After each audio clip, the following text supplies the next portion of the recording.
Good morning बच्चों। आज हम पार्ट 2 वास्तविक संख्या का 2.3 देखेंगे। पहले यहाँ पर जो कुछ लिखा है मैंने स्टेटमेंट वो ध्यान से पढ़िए। यदि n यह एक से बड़ी संख्या हो और a इस धन वास्तविक संख्या का nवां मूल x से दर्शाया गया हो तो x raise to n, x की घात n बराबर a। या फिर इसे इस तरह से भी लिख सकते हैं कि n फिर a बराबर x, इस तरह से इसको लिख सकते हैं। अब ये बात याद रखिए, यहाँ पर यदि a यह धन परिमेय संख्या, परिमेय संख्या आपको पता है कि परिमेय संख्या को हम p/q के रूप में लिख सकते हैं जहाँ q is not equal to 0 होता है। तो यदि a धन परिमेय संख्या है ये वाली और a का nवां घात यानी कि a का nवां घात x है और वह एक अपरिमेय संख्या है तो x ये क्या होगी, करणी है, ऐसा माना जाता है। अब करणी यानी क्या, अब देखिए नीचे ये लिखा हुआ है तो ये n a, इसमें ये जो चिन्ह है, ये जो चिन्ह बनाया गया है इस चिन्ह को ही हम करणी चिन्ह कहते हैं। करणी चिन्ह किसे कहते हैं, ये जो चिन्ह बनाया गया है उसे करणी चिन्ह कहा जाता है। अब इसी को ध्यान में रखकर जो जानकारी ऊपर दी उसी के आधार पर हम 2.3 का पहला सवाल देखते हैं। पहले 2.3 का पहला सवाल यहाँ पर लिखा गया है, निम्नलिखित करणियों के मूलांक या घात ज्ञात करो। मूलांक या घात दोनों एक ही होता है। तो यहाँ पर ये सीधा दिखाई दे रहा है कि इसका जो घात है वो कितना है, 3 है। ठीक है, तो यहाँ पर इसका घात हम सीधे लिख सकते हैं 3, इसकी घात 3 है। ठीक है, अब यहाँ देखिए, यहाँ पर कोई भी संख्या नहीं है। देखिए 5√12 दिया है। 5√12 में जब यहाँ कुछ भी नहीं है तो जहाँ कोई संख्या नहीं रहेगी वहाँ उसका जो घात रहेगा वो रहेगा हमेशा 2, याद रखना है। अब तीसरे में दिया है, देखिए तीसरे में यहाँ ऊपर जो संख्या ऊपर दी रहेगी थोड़ी सी ये संख्या, यहाँ पर आप ऐसा मत सोचिए कि यहाँ 5 तो दिया है, ये 5√12 जो है वो अलग संख्या है और ये जो 3 है, 3 थोड़ा ऊपर दिया रहेगा। तो इस तरह से ऊपर ये कोई संख्या दी रहेगी तो वही संख्या इस संख्या की घात है। ठीक है, तो ये 5√12 में यहाँ कुछ नहीं दिया गया है इसीलिए इसका घात 2 रहेगा। अगर यहाँ कुछ नहीं दिया गया है तो उसकी घात 2 लिखना है। अब यहाँ 4 दिया गया है, देखिए ऊपर थोड़ा सा, तो इसकी घात कितनी होगी, 4 होगी। यहाँ कुछ नहीं दिया गया है, कुछ नहीं दिया गया है यानी कितनी होगी, 2। और यहाँ कितना दिया है, ऊपर लिखा है, देखिए तो यहाँ इसकी घात कितनी हो जाएगी, 3 हो जाएगी। तो इस तरह से हमें घात लिखना है, ये बात ध्यान में रखिए। अब इसके बाद अगला प्रश्न दिया है तीसरा वाला कि निम्नलिखित में से कौन सी संख्या करणी है बताइए। तो ये संख्या पहली दी है 51। ठीक है, और इस तरह से करणी का चिन्ह लगाकर यहाँ पर 3 इस तरह से लिखा गया है। अब यदि इस संख्या को देखेंगे, अब ध्यान देना है आपको, ये अंदर की जो संख्या है उसको अगर हम तोड़ के लिखेंगे तो 17 तियां 51 होता है। ठीक है, तो 17 तियां 51 में 17 भी अभाज्य संख्या है और 3 भी अभाज्य संख्या है, तो उसको हम और उसके गुणनखंड नहीं निकाल सकते हैं। तो ये संख्या क्या हो गई हमारी, ये करणी होगी। ठीक है, ये करणी है, मतलब ये करणी है।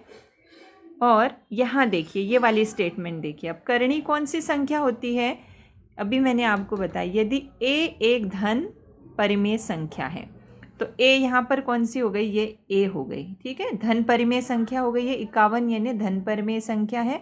और a का nवां मूल यानी कि ये a का nवां मूल है, ये 3। ठीक है, यह एक अपरिमेय संख्या है, ये एक क्या है, अपरिमेय संख्या है। यहाँ पर ये 3 जो है अपरिमेय संख्या है, तो ये जो संख्या होगी वो क्या होगी, एक करणी होगी।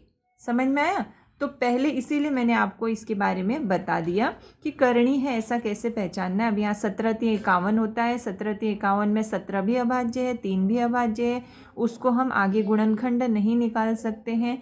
और यहाँ ये जो है ये धन पूर्णांक, धन संख्या, धन परिमेय संख्या है और इसका जो मूल है n का ये ए का जो मूल है 3, ए का यानी कि यहाँ ए मतलब हो गया 51 का मूल संख्या 3 है। ये 3 संख्या क्या है, अपरिमेय संख्या है।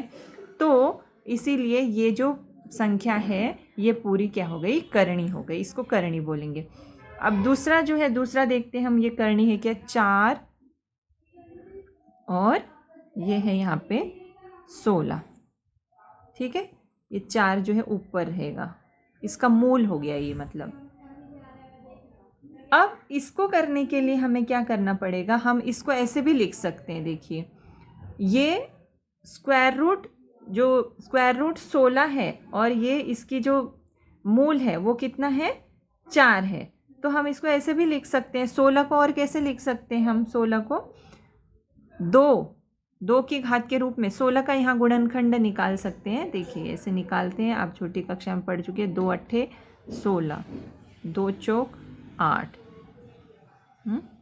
2 दूनी 4 और 2 एकम 2, यानी कि 2 दूनी 4 दूनी 8 दूनी 16 हो गया। तो 16 के बदले में क्या लिख सकती हूँ, 16 के बदले में 2 गुणा 2 गुणा 2 गुणा 2 लिख सकते हैं। तो यहाँ मैं लिखती हूँ, यहाँ 2 गुणा 2 गुणा 2 गुणा 2, हाँ, और ये मूल है यानी कि इसका ये 1/4 घात हो गया, ऐसे हम लिख सकते हैं इसको।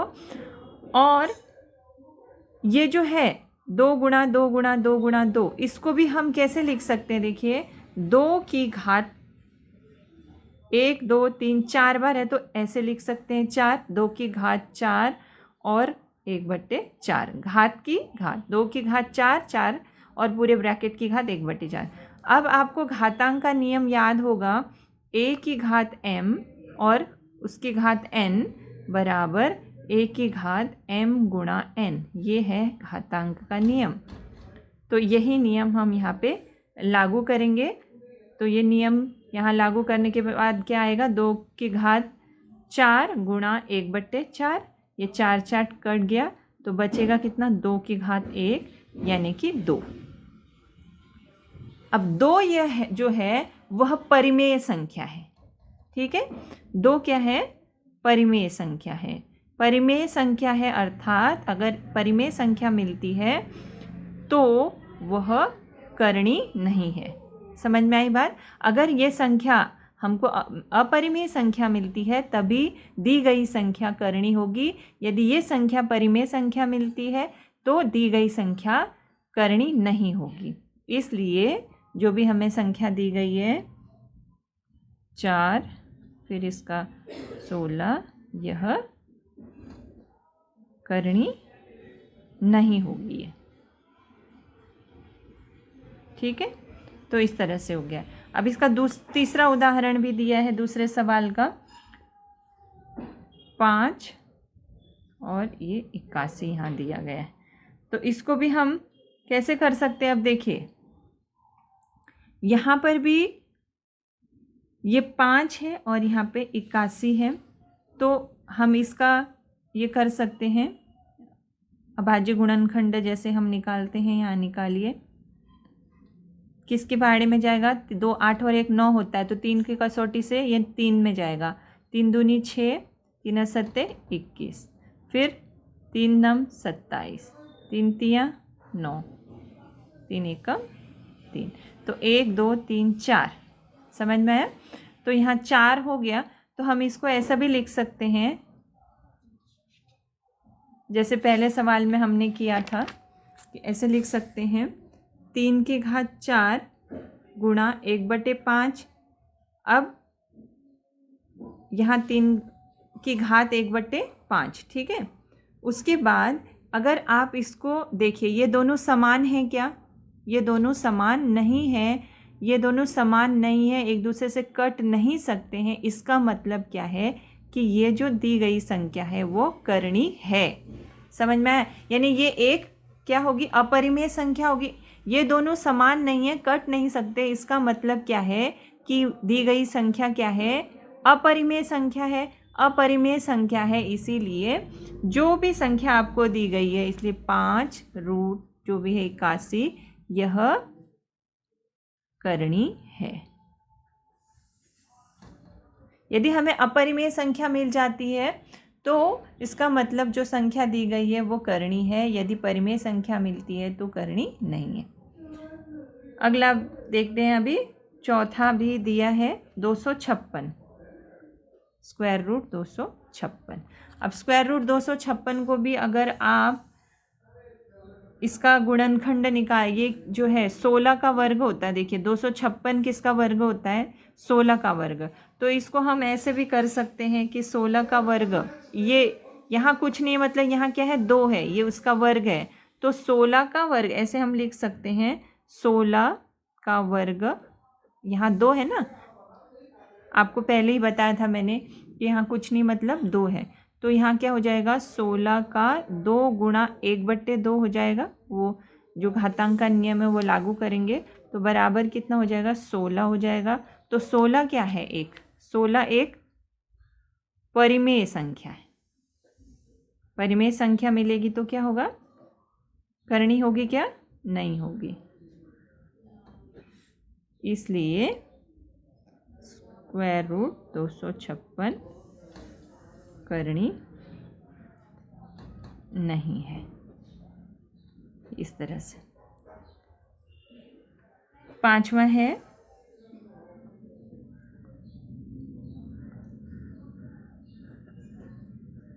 अब पांचवा देखते हैं। पांचवी संख्या जो है दो, वो करणी है क्या। अब यहाँ इसका मूल है 3।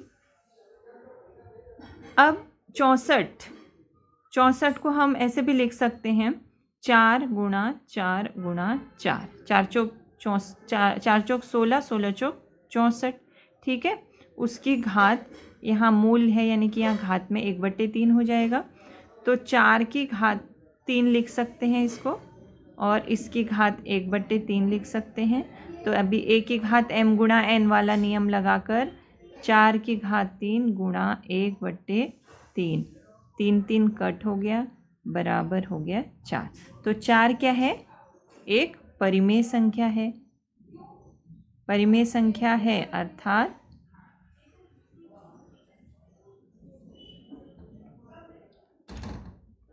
इसलिए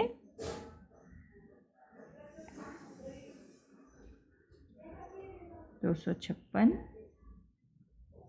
64 करणी नहीं है। समझ में आया आपको? इस तरह से ये सभी सवाल आपको हल करने हैं। ध्यान से वीडियो देखिए और सारे सवाल अपनी कॉपी में लिखिए।